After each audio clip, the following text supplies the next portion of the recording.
اللہ تبارک و تعالی نے قرآن مجید برہان رشید میں ارشاد فرمایا کہ یا ایھا النبی انا ارسلناک شاہدا و مبشرا و نذیرا۔ فرمایا محبوب صلی اللہ تعالی علیہ وسلم ہم نے آپ کو گواہ بنایا ہے، خوشخبری دینے والا بنایا ہے اور ڈر سنانے والا بنایا، وداعیا الی اللہ، اور آپ کو اللہ کی طرف دعوت دینے والا بنا کے بھیجا ہے، بِإِذْنِهِ، اس کے حکم کے ساتھ، اس کے اذن کے ساتھ، وَسِرَاجًا مُنِيرًا، اور چمکتا ہوا آفتاب بنا کے بھیجا ہے۔ اے محبوب صلی اللہ تعالی علیہ وسلم آپ کو داعی الی اللہ بنایا، اللہ کی جانب دعوت دینے والا بنا کے بھیجا ہے۔ نبی پاک صلی اللہ تعالی علیہ وآلہ وسلم نے ہمیں اللہ کی جانب دعوت دی، عقیدوں کے اندر، نظریات کے اندر، افکار کے اندر، سوچوں کے اندر جو کمزوریاں ہیں ان سب کو نبی پاک صلی اللہ تعالی علیہ وسلم نے دور فرمایا۔ ہمیں رسول کائنات صلی اللہ تعالی علیہ وسلم نے فکری طور پر، ذہنی طور پر، قلبی طور پر مضبوط کیا۔ انسان جب تک اللہ اور اس کے رسول صلی اللہ تعالی علیہ وسلم سے ذہنی طور پر اور روحانی اور قلبی طور پر وابستہ نہیں ہوتا اتنی دیر تک وہ کمزور رہتا ہے، اور جب وہ رب رسول سے وابستہ ہو جاتا ہے، اس کا عقیدہ اللہ اور اس کے رسول صلی اللہ علیہ وسلم کی ذات پر مضبوط ہو جاتا ہے، پھر وہ ذہنی طور پر، فکری طور پر مضبوط ہو جاتا ہے۔ نبی پاک صلی اللہ تعالی علیہ وسلم کی تشریف آوری سے پہلے جو بنیادی مسئلہ تھا وہ یہ تھا کہ کفار مکہ، قریش بہت سارے بتوں کی پوجا کرتے تھے، تو جو نظریاتی کمزوریاں تھیں، جو فکری فقدان تھا، وہ ان کے اندر بہت زیادہ تھا۔ حج کر کے آتے تھے تو اوہام پرستی کا شکار تھے، حج کر کے آئے ہیں تو دروازے سے داخل نہیں ہوں گے، اوپر سے کود کر کے آئیں گے، کپڑے اتار کر معاذ اللہ بیت اللہ شریف کا طواف کرتے، قربانیاں کرتے تو ان کا خون کعبے کی دیواروں کے ساتھ ملتے۔ مصر کے اندر یہ رسم پائی جاتی تھی کہ وہ سال کے بعد ایک لڑکی کو ذبح کر کے دریا میں ڈالتے تھے تو تب دریا چلنا شروع ہوتا تھا، اور اس پر انہوں نے نظریہ بنا لیا تھا کہ ایسا ہوگا تو تبھی معاملہ آگے بڑھے گا۔ نبی پاک صلی اللہ تعالی علیہ وسلم نے ان سب لوگوں کو اللہ کی جانب دعوت دی۔ حضور علیہ السلام نے فرمایا میں تمہارے سامنے جو تعلیمات لے کے آیا ہوں ان میں کوئی اوہام پرستی نہیں، اس میں توہمات کا کوئی تذکرہ نہیں، ایک مضبوط دین، اللہ تبارک و تعالیٰ کی ذات پر بھروسہ، اللہ تبارک و تعالیٰ کی رحمت سے امید، ان سب چیزوں کو رسول پاک صلی اللہ تعالیٰ علیہ وسلم نے لوگوں کے ذہنوں تک اتارا۔ جب تک انسان کا بھروسہ عام انسانوں سے وابستہ رہتا ہے، دنیا داروں سے وابستہ رہتا ہے، پیسوں سے وابستہ رہتا ہے، دنیاوی معاملات کے ساتھ وابستہ رہتا ہے، تو وہ کمزور ہوتا جاتا ہے دن بدن۔ اور رسول پاک صلی اللہ علیہ وسلم داعی الی اللہ ہیں، تو حضور نے ہمیں یہ سوچے دی ہیں کہ تم نہ اپنے آپ کو اللہ رسول سے وابستہ کرو، پھر یہ جو کمزوری ہے نا، کمزوری یہ تمہارے دل سے نکل جائے گی۔ ہم دیکھتے ہیں کہ آج بہت سارے لوگ ایسے ہیں جو مایوسی کی گفتگو کرتے ہیں، اگر غریب ہو گئے ہیں تو تب بھی ان کے جملوں میں معاذ اللہ مایوسی ہے، کہیں بیمار ہو گئے ہیں تو پھر بھی وہ گھبرائے سے ہیں، وہم کا شکار ہیں، اگر کسی جگہ کوئی آزمائش ان پر آ گئی ہے تو بھی مختلف توہمات کا وہ شکار ہو جاتے ہیں۔ اگر توجہ اللہ رسول کی جانب ہو اور وہ سوچیں جو رسول پاک صلی اللہ علیہ وسلم نے ہمیں دی ہیں ان پر توجہ ہو، تو پھر انسان کسی وہم کا شکار نہیں ہوتا، پھر وہ مضبوط زندگی گزارتا ہے اور مضبوطی کے ساتھ آگے بڑھتا ہے، کیونکہ اس کو سمجھ آ گئی ہے کہ میرا خالق اللہ ہے، رازق اللہ ہے، پیدا کرنے والا اللہ ہے، اور میرے تمام معاملات کا محافظ بھی میرا اللہ ہے۔ پھر وہ کمزور نہیں پڑتا، پھر وہ زیادہ امیدیں لوگوں سے وابستہ نہیں کرتا، دنیا داروں سے، سیٹھوں نوابوں سے زیادہ امیدیں نہیں وابستہ کرتا، پھر اس کی امیدیں اللہ سے اور اللہ والوں سے، پھر وہ اللہ رسول کی بارگاہ میں اپنے آپ کو پیش کر دیتا ہے۔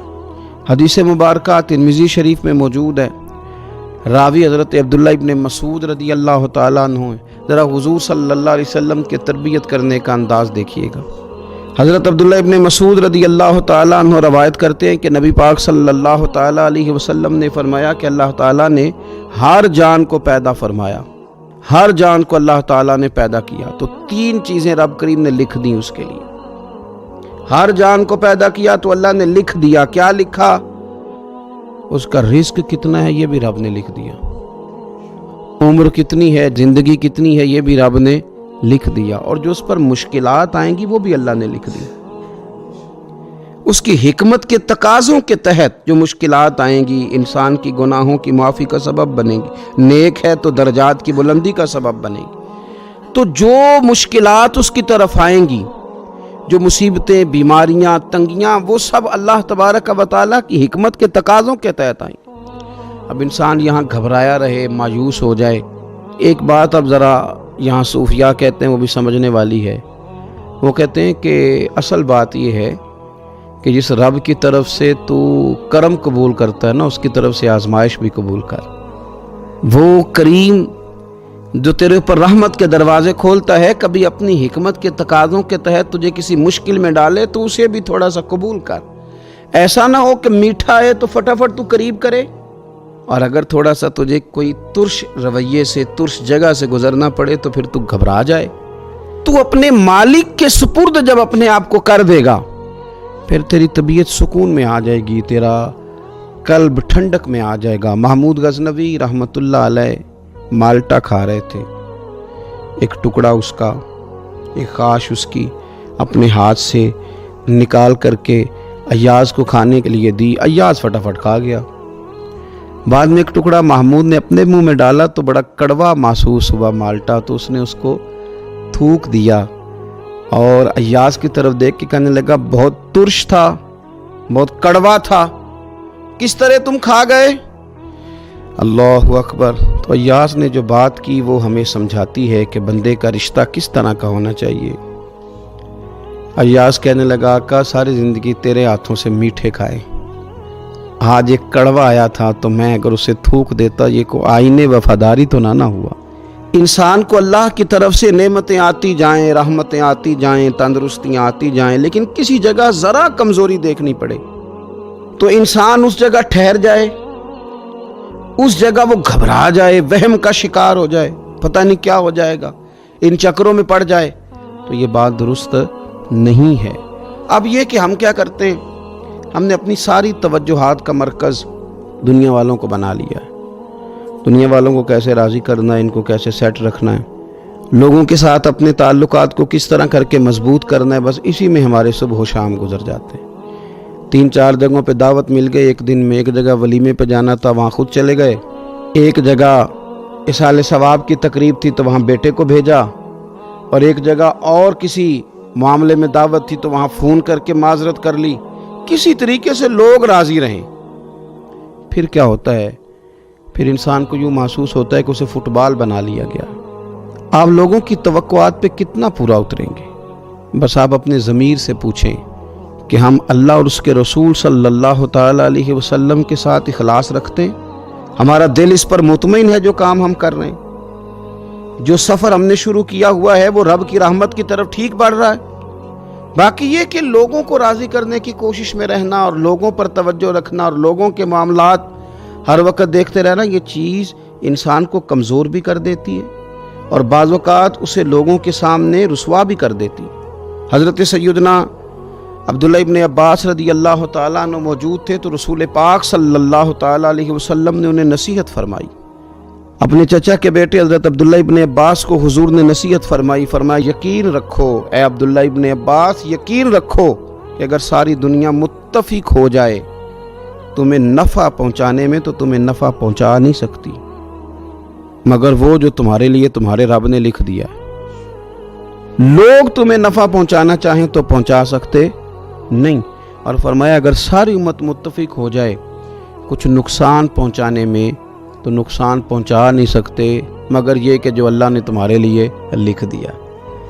نہ تمہارا کوئی نفع کر سکتا ہے نہ کوئی تمہارا نقصان کر سکتا ہے. ہوگا وہ جو اللہ کی مشیت کا تقاضا ہوگا، خدا کی رحمت کا تقاضا ہوگا. اب کرنے کا کام تو یہ ہے کہ ساری توجہات کا مرکز اللہ رسول کو بنایا جائے. آپ دیکھیے صحابہ کرام علیہم رضوان کو رسول پاک علیہ الصلوۃ والسلام کی مقدس زبان نور پر کس قدر زیادہ یقین کامل حاصل ہے کہ سید عالم صلی اللہ تعالی وسلم 313 سے کہتے ہیں کہ چلو جہاد کے لیے، تو وہ نکل پڑتے ہیں۔ 1000 سے مقابلہ کرنا ہے تو وہ تیار نظر آتے ہیں۔ حضور علیہ السلام کہتے ہیں خندق میں چلو، تو وہ تیار نظر آتے ہیں۔ حضور صلی اللہ تعالی علیہ وسلم جو وعدہ ان کے ساتھ کرتے ہیں تو وہ منوعاً اس وعدے پر توجہ کرتے ہیں۔ تو میرے عزیز، یاد رکھنے کی بات یہ ہے کہ اگر ہمارا بھروسہ اللہ رسول پہ مضبوط ہو جائے، وہ وعدے جو ہمارے ساتھ ہمارے نبی پاک صلی اللہ علیہ وسلم نے فرمائے ہیں کہ سچ بولو گے تو نجات پا جاؤ گے، وہ جو نبی پاک صلی اللہ علیہ وسلم نے ہمیں فرمایا کہ 2 چیزوں کی تم مجھے ضمانت دو، میں تمہیں جنت کی ضمانت دیتا ہوں۔ یا رسول اللہ کون سی؟ فرمایا کہ 2 جبڑوں کے درمیان جو تمہاری زبان ہے اس کی مجھے ضمانت دے دو، اور ایک تمہاری 2 ٹانگوں کے بیچ جو شرمگاہ ہے تو مجھے اس کی ضمانت دے دو، میں تمہیں جنت کی ضمانت دے دیتا ہوں۔ تو وہ ساری چیزیں جو رسول کریم صلی اللہ تعالی علیہ وسلم نے ہمارے لیے رکھی ہیں، ہمیں ان چیزوں پر توجہ کرنی، ہمیں غور کرنا ہے کہ یہ وعدے جو اللہ رسول نے ہمارے ساتھ کیے ہیں یہ سب سے زیادہ مضبوط ہیں۔ اسی طریقے سے اگر رحمت خداوندی کی طرف انسان کا خیال جائے، اللہ کے کرم کی جانب اس کی توجہ جائے، میرے رسول پاک صلی اللہ تعالی علیہ وسلم نے ارشاد فرمایا، آپ یقین کریں جن لوگوں کی توجہ اس طرف ہو جاتی ہے کہ اللہ تبارک و تعالیٰ بڑا کریم ہے، اللہ بڑا مہربان ہے، اللہ بڑا کرم کرنے والا ہے، تو پھر خدا بھی ان پر بڑی ہی رحمت فرماتا ہے، پھر اللہ تعالیٰ بھی ان کے لیے بڑی ہی آسانیاں کرتا ہے۔ اس لیے ہمارے بزرگوں نے لکھا ہے کہ اپنے رب کے ساتھ حسن ظن رکھنا واجب ہے، ضروری ہے کہ تم اللہ کے ساتھ اچھا گمان رکھو، اچھا گمان۔ امام غزالی نے حدیث لکھی ہے، ایک اعرابی نبی پاک صلی اللہ علیہ وسلم کی خدمت میں حاضر ہوا اور اس نے عجیب بات کی، عرض کی یا رسول اللہ صلی اللہ علیہ وسلم قیامت کے دن حساب کون لے گا؟ تو حضور نے فرمایا حساب تو میرا رب کریم لے گا۔ تو وہ شخص مسکرایا، حضور نے فرمایا کیوں مسکراتے ہو؟ عرض کی یا رسول اللہ جب کریم غالب آتا ہے تو وہ کرم ہی کرتا ہے، وہ کرم ہی کرے گا، وہ فضل ہی فرمائے گا۔ تو نبی پاک صلی اللہ تعالی علیہ وسلم نے کیا فرمایا؟ فرمایا بھی یہ عربی بڑا فقیہ ہے، بڑا دانش مند ہے، یہ سادہ بندہ بڑی اعلیٰ بات کر گیا، فقیہ ہے، دانش مند ہے، اس لیے کہ اس کی امید اللہ تبارک و تعالیٰ کی رحمت کے ساتھ لگی ہوئی ہے۔ مسند امام احمد بن حنبل میں حدیث ہے، نبی پاک صلی اللہ علیہ وسلم فرماتے ہیں، رب فرماتے ہیں کہ اگر میرا بندہ زمین بھر گناہ لے کے میری بارگاہ میں آئے، بھر دی اس نے زمین گناہ کر کر کے، لیکن وہ آئے اور استغفار کرے اور اس امید پر استغفار کرے کہ رب مجھے معاف کر دے گا، سچے دل سے توبہ کرے، تو حضور فرماتے ہیں رب اس بندے کو معاف فرما دیتا ہے، اگر اس کی امیدیں اپنے رب کے ساتھ مضبوط ہوں۔ ہم نے یوں کیا ہے کہ کمزوری دکھانی شروع کر دی ہے، کمزوری، اور پھر کچھ معاشرے میں لوگ بھی ہیں، یہ کچھ جادو کا بتانے والے لوگ آ گئے ہیں جو ہر شخص کو کہتے ہیں کہ تجھے تو جادو ہو گیا ہے، جو ہر شخص کو یہ بات بتاتے ہیں کہ تیرے اوپر تو آسیب کا اثر ہے۔ ان لوگوں نے بھی لوگوں کو کمزور کر دیا ہے۔ کچھ ایسے لوگ ہیں جو معاشرے کے اندر یہ کہتے پھرتے ہیں بھائی سب دنیا کا چکر ہے، سب دولت کا معاملہ ہے، جس کی لاٹھی اس کی بھینس، یہاں کچھ بھی نہیں ہو سکتا۔ انہوں نے بھی لوگوں کو کمزور کر دیا ہے۔ اپنے عقیدوں کو مضبوط رکھیں، اللہ رسول صلی اللہ علیہ وسلم کے ساتھ اپنے بھروسے کو مضبوط کریں۔ دیکھیں حضور ہماری تربیت کرتے ہیں، فرمایا اگر تم رب پہ بھروسہ کرو گے نا اور رب تعالیٰ پہ بھروسہ کر کے نکلو گے تو اللہ تمہیں اسی طرح رزق عطا فرمائے گا جس طرح رب پرندوں کو رزق عطا فرماتا ہے۔ وہ صبح بھوکے نکلتے ہیں لیکن شام کو لوٹتے ہیں تو اللہ انہیں پیٹ بھر کے روزی عطا کرتا ہے۔ کیوں؟ اس لیے کہ ان کا بھروسہ مضبوط ہے، ان کا اپنے رب پہ توکل مضبوط ہے۔ رسول کائنات صلی اللہ تعالی علیہ وسلم نے ہمیں ہمارے رب کی جانب دعوت دی، حضور نے ہمیں اللہ پہ بھروسہ کرنا سکھایا۔ رسول پاک صلی اللہ تعالی علیہ وسلم نے ہمیں کہا کہ دنیا میں مسافروں کی طرح وقت گزار کے آ جانا، جنت میں رب نے تمہارے لیے وہ نعمتیں تیار کی ہیں، نہ کسی آنکھ نے دیکھی، نہ کسی کان نے سنی، نہ تمہارے دل پر خیال ہی گزرا ہوگا کہ اللہ یہ شان عطا فرمائے گا۔ اب ان لوگوں کا بھروسہ ہو گیا تھا صحابہ کا، حضور کے غلاموں کا، تو انہوں نے پھر کوئی جائیدادیں نہیں بنائی، انہوں نے پھر دنیا میں کوئی محلات تیار نہیں کیے، کیونکہ ذہن بن گیا تھا کہ جو رسول کریم علیہ السلام نے وعدے فرمائے ہیں وہ وعدے ہمارے لیے بڑے معیاری ہیں، وہ وعدے ہمارے لیے بڑے خوبصورت ہیں، ان وعدوں سے ہمیں بڑا کچھ ملے گا۔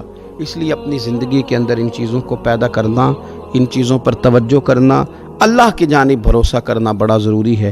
دعا ہے مالک کریم ہمیں رسول کریم صلی اللہ تعالیٰ علیہ وسلم کی بتائی ہوئی باتوں پر عمل کی توفیق دے، اور اللہ تعالیٰ ہماری آنے والی نسلوں کی امیدوں کو اپنی بارگاہ پر مضبوط کرے، یقین کامل کی دولت عطا کرے، توکل کی نعمت عطا فرمائے۔ آخر دعوانا ان الحمدللہ رب العالمین۔